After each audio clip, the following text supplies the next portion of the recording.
Sou peregrino aqui, em terra estranha estou, no reino. Bem-vindo ao podcast Estrangeiros e Peregrinos. A mensagem de hoje será apresentada por Dennis Allen.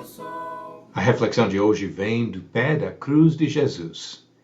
E no final do episódio, eu darei a resposta à pergunta 804 e a nova pergunta do dia. Mas primeiro vamos refletir sobre a perspectiva de um soldado. Os soldados romanos exerciam muitas funções nos países sob ocupação do Império.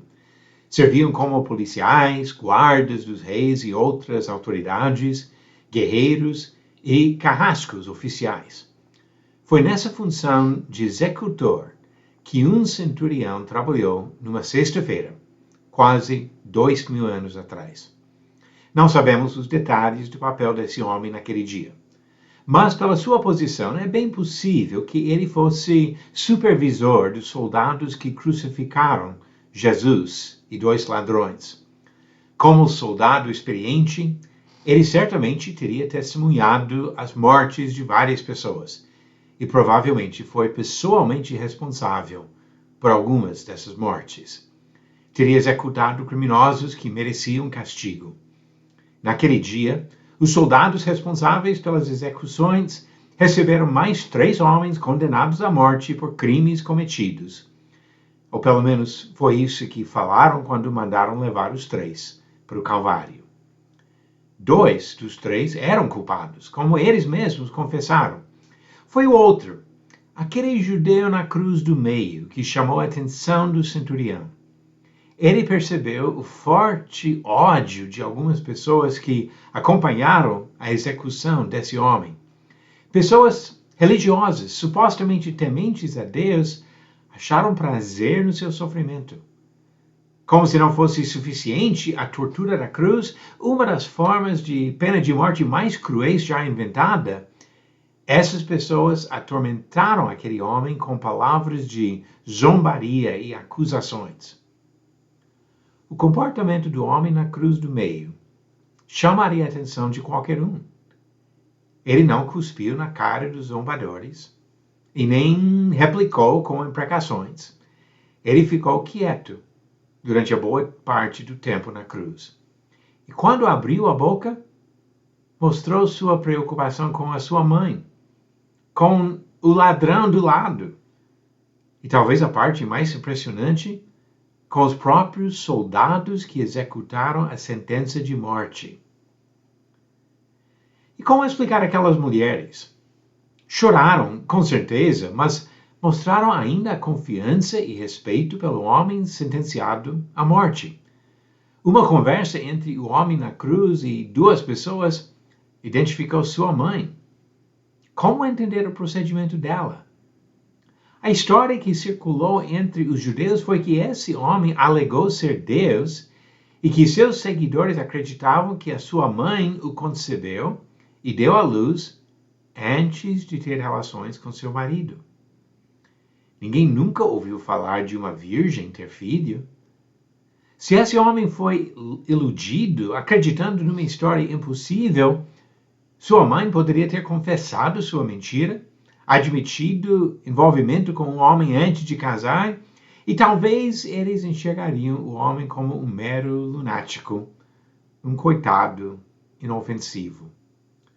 Uma palavra da boca da mãe poderia talvez salvar a vida desse homem. Mas ela se calou.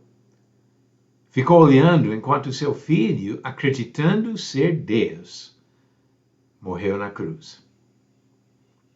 E mais ainda, esse homem não tremeu com medo e nem implorou a algum Deus pedindo perdão por seus pecados. Falou com seu Deus, sim, e até o chamou de pai, mas não pediu desculpas por nenhum erro cometido. Pelo contrário, ele se mostrou confiante que Deus cuidaria dele mesmo depois da morte. Na sua carreira, o centurião provavelmente ouviu dezenas de homens implorarem e chorarem, pedindo misericórdia diante da espada. Mas será que já ouviu alguém encarar a morte com a tranquilidade desse homem? Esse homem cujas últimas palavras, pronunciadas em alta voz, foram: Pai, nas tuas mãos entrego o meu espírito. Nós não sabemos se esse centurião teve contato com Jesus antes daquele dia, mas ele viu Jesus na sua morte e chegou a uma conclusão. Em Lucas 23, versículo 47, diz: Vendo o centurião o que tinha acontecido, deu glória a Deus, dizendo: verdadeiramente, este homem era justo. Mateus comenta sobre mais um fato que fez os soldados refletirem. Na hora da morte de Jesus, houve um terremoto. Mateus, como Marcos, também diz que o centurião chegou a confessar Jesus como Filho de Deus. Na morte e na vida, Jesus Cristo se destacou por seu caráter divino. Ele encarou a morte não como derrotado, mas como vencedor. Não como homem pecador, mas como o conquistador que venceu o pecado e a morte de uma vez por todas. Aquele centurião que acompanhou a morte de Jesus na cruz chegou à conclusão certa. Jesus era e é justo. Ele é o Filho de Deus. Nós precisamos olhar para a cruz e ver o mesmo Salvador e Senhor vitorioso. E agora a resposta à pergunta 804. O nome Emanuel aparece em qual livro do Antigo Testamento? Alternativas: A. 2 Samuel, B. Salmos, C. Jeremias ou D. Isaías. A resposta certa, alternativa D. Isaías. Este nome, que é aplicado a Jesus Cristo no Novo Testamento, aparece em Isaías 7,14 e 8,8. Isaías 7,14, que é uma profecia do nascimento de Jesus, de uma virgem. E agora a pergunta 805, também sobre Emanuel. O nome Emanuel aparece em qual livro do Novo Testamento? Alternativas: A. Mateus, B. Marcos, C. Lucas ou D. Romanos. A resposta no final do próximo episódio de Estrangeiros e Peregrinos. O centurião, ao pé da cruz de Jesus, viu algo impressionante. O procedimento, as palavras, as atitudes das pessoas ao redor da cruz, tudo apontou para fatos importantes. Jesus era justo e Jesus é o Filho de Deus.